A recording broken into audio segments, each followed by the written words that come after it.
is going on, guys? EZ9 here, and welcome back to Black Desert.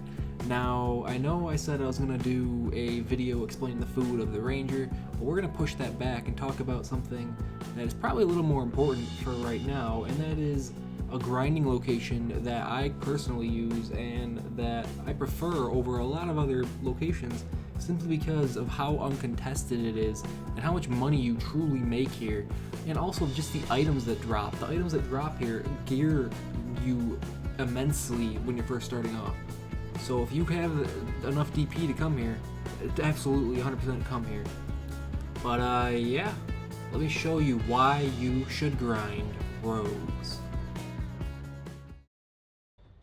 Alright, so here we are at Rogues, this location on the map. As you can see, we are to the right of Tariff, and way over here is Heidel and Velia. So yes, you have to go pretty far from the main starter towns, but it's well worth the money. And honestly, if you're following the 1 through 60 guide on leveling, which a lot of people usually do, you should be pretty good as far as knowing where you're at. But we're gonna start right here. This is actually, like I said, right to the right of the town. So basically just walk right over here from town, leave your horse in town, and you just kill off the first mobs here.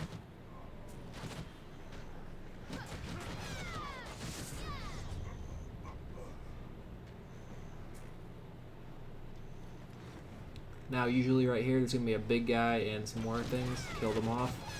If you can't handle the big guys, don't target them as much. However, a lot of the money earned does help to come from those big guys. The big guys usually get a guaranteed Blackstone and or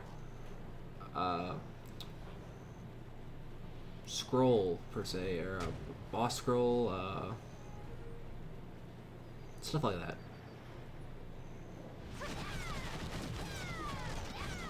As you can see, I have a really good clear here, so this is like cakewalk for me. But basically, you go to these mobs here, and then you go to these ones here.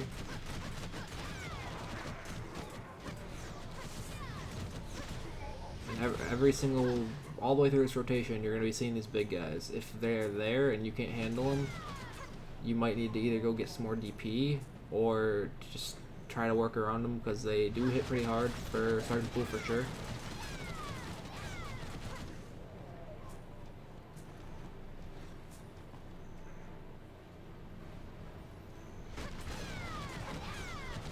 But just keep watching what I'm doing for the rotation, guys, because this is what I do, and this is how I'm making. I kid you not, I'm making probably, I would say, 8 mil an hour, roughly. Sometimes more than that, depending on if I get the rare drops here.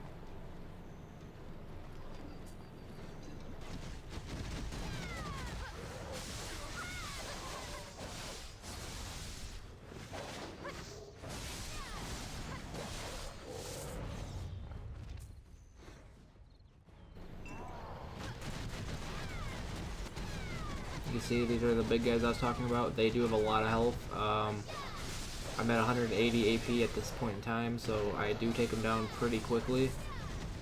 But if you are under, you know, that AP, it will take a while to take down. However, the rewards you get, as you can see, we're getting guaranteed, you know, armors, guaranteed Blackstones, that kind of thing.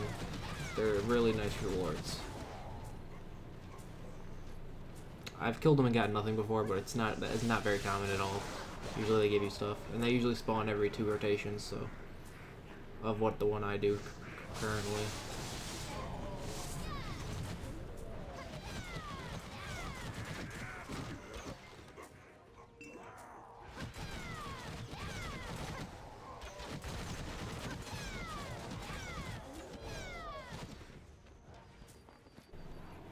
I also want to note that it is pretty important to have a pet. If you don't have a pet, make do with what you got, and if you decide to actually stick with the game, I would highly recommend picking a pet.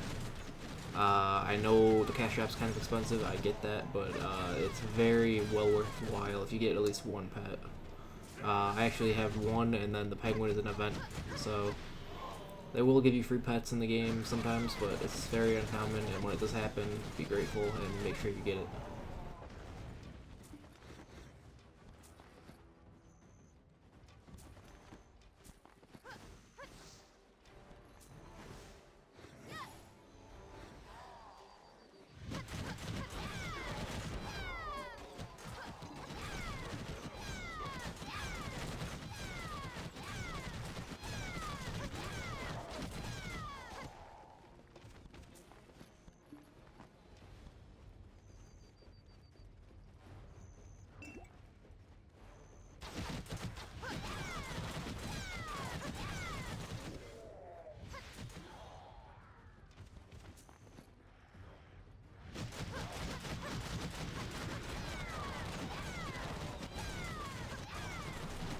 Now at this point, you want to make sure you look to the left though.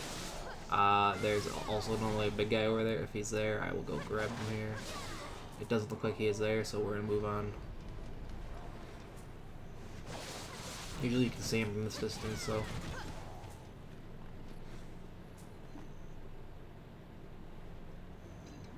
Then we usually make our way over here to the left. Kill off these. There's another big guy right there. Take note where the big guys are in case you can't handle them very well.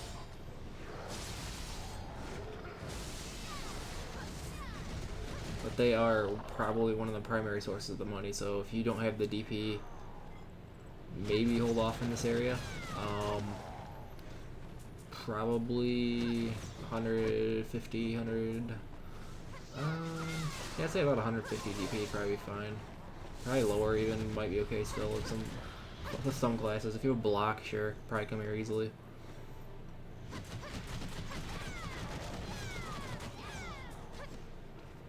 As you can see, we're just kind of just making our way around. Usually look up there, no big guy, cool. Usually he's there too, so you just gotta keep looking at those locations every rotation, and if the big guy's there, go kill the big guy, kill the little mobs there too if you want. I usually just get the big guy and leave, but kill this little camp here. Now we got this one right here, this bigger one here. Kill it off.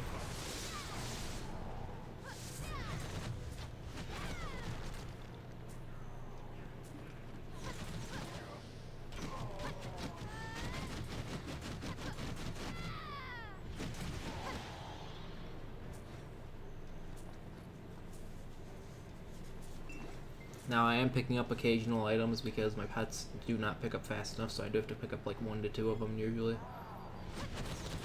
But usually, yeah, then you come into the cave here. Then you go to the left.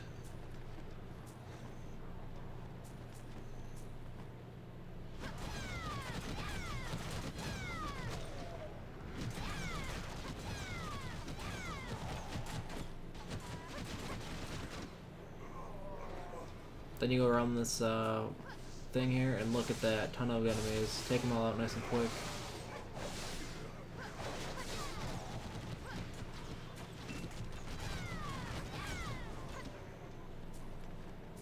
As you can see, we're getting a ton of items, some good, some bad. Let me make our way over here. Usually I go up to the left to see exactly what I have gotten. Because up there usually there's another big guy, so usually I go to the left up there, get the big guy, then I come back down the hill, and the rotation's basically going to repeat itself. But so far, not a bad run, as you can see in the inventory here. Really not a bad run. Not fantastic, but not bad. And these coins here as well, you're actually going to end up turning these into the I believe it's the blacksmith, and he's going to give you 1 mil for 600. So if you can hold up to 12,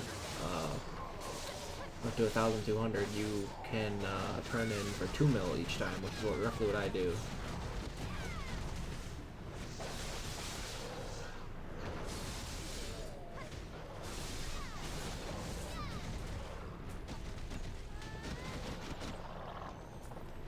As you can see, black zone right there from that guy. See, they drop them. It's pretty common.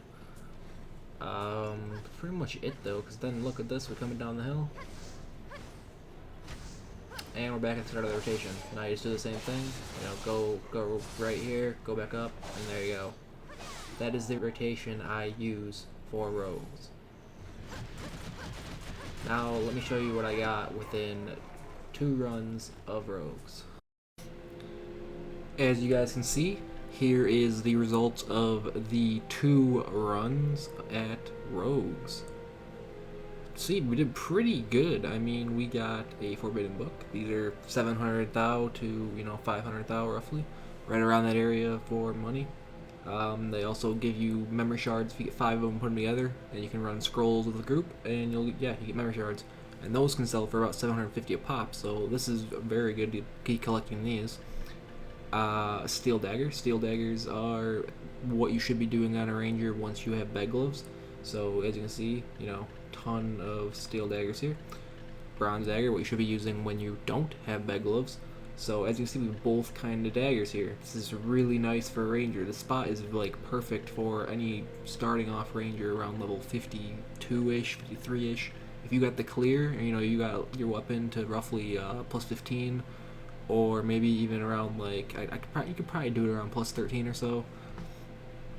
It's well worth the time here. And now we also have needle trinkets worth about 98. And also, if you want to sell these too, look at this is about 200 thou here.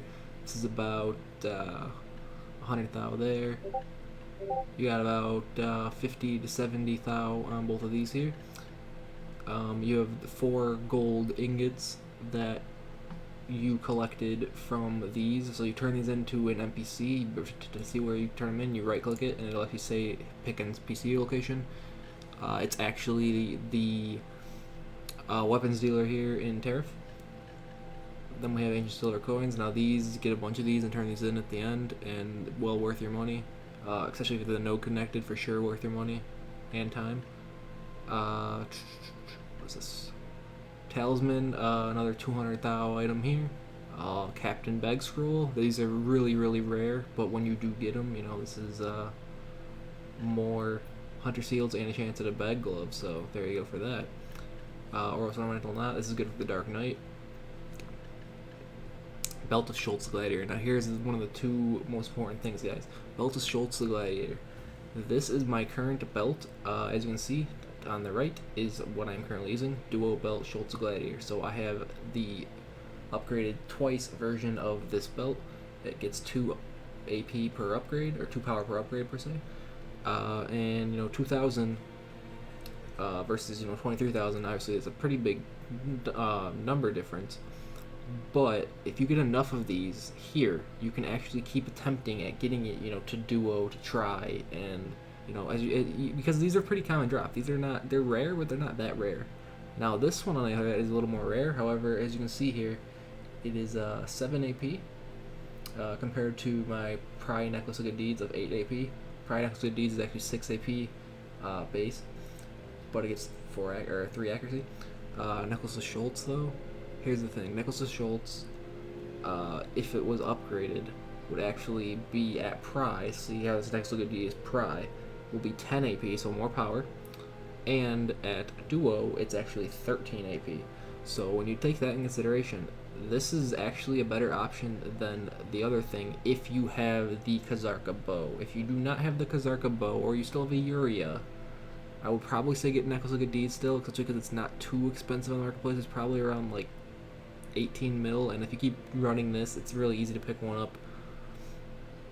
And then prying it, you know, that's another matter entirely. Don't worry about prying it right away, but it's not bad. But this is actually a really good necklace. Even if you don't want to spend the money on the, you know, Necklace of Good Deeds, this is a very good option.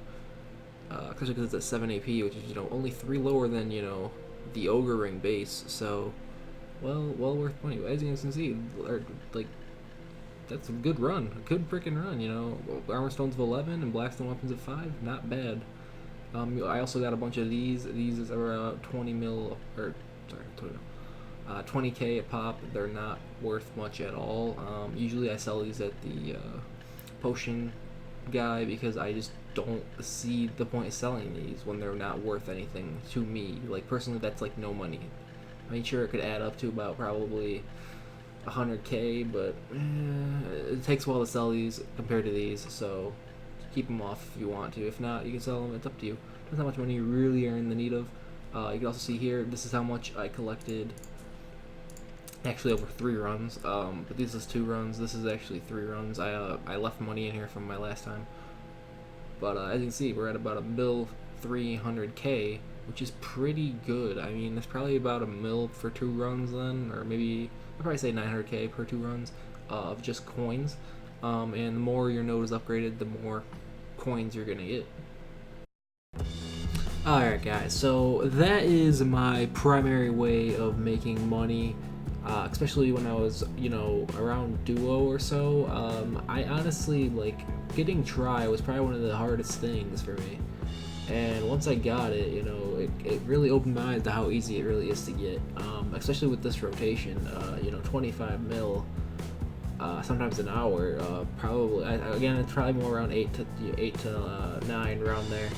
But if you can actually get the rare things and get them pretty consistently, not only can you either upgrade them yourself and put them on your character, but you can also just sell them for, you know, a ton of money. I mean, those necklaces go for 8 mil plus. That's a ton of money going into your bank.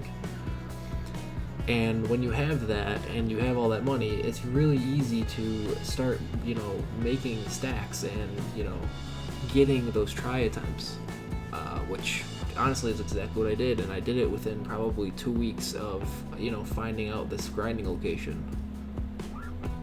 I hope this video helps you guys out. I hope this is very informative and lets you know how much money it really can be made here compared to, you know, other popular areas like Sausans and stuff. Except this is basically almost all uncontested, and that is the perfect thing about it. Let me know what you guys want to see. Recommend some games to me. And as always, I will see you guys next time. Peace.